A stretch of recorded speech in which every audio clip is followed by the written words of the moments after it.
కూటమి సర్కార్ అధికారంలోకి వచ్చాక తిరుమల పవిత్రత పూర్తిగా మంటగలిపే పరిస్థితులు నెలకొన్నాయని మండిపడ్డారు. ఉమ్మడి చిత్తూరు జిల్లా వైఎస్ఆర్సీపీ అధ్యక్షుడు భూమన కరుణాకర్ రెడ్డి. ఆధ్యాత్మిక నగరంలోకి పబ్ కల్చర్ రావటం, ఓ రెస్టారెంట్లో డీజే సౌండ్లతో పబ్లను నడుపుతూ మాదక ద్రవ్యాలు వాడుతున్నట్లుగా ఆరోపణలు రావటం అత్యంత దురదృష్టకరమన్నారు. రెస్టారెంట్ కూటమికి అనుకూలమైన వ్యక్తులది కావటంతో ఇన్ని రోజులు పోలీసులు పట్టించుకోలేదని ఆరోపించారు భూమన కరుణాకర్ రెడ్డి. తిరుపతి పుణ్యక్షేత్రంలో కూటమి అధికారంలోకి వచ్చిన తర్వాత ఆ పవిత్రత పూర్తిగా మంటగలిపేటువంటి పరిస్థితులు నెలకొనటం చాలా బాధాకరమైనటువంటి విషయం. నిన్న మొన్న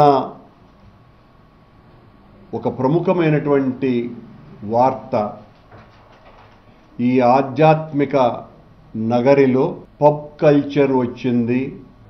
ఓ రెస్టారెంట్లో డీజే సౌండ్లతో పబ్బుల్ని నడుపుతూ అసభ్యకరమైనటువంటి ప్రవర్తనలు చేయటమే కాకుండా మాదక ద్రవ్యాలు కూడా వాడుతున్నట్టుగా ఆరోపణలు రావటం అత్యంత దురదృష్టకరమైన విషయం.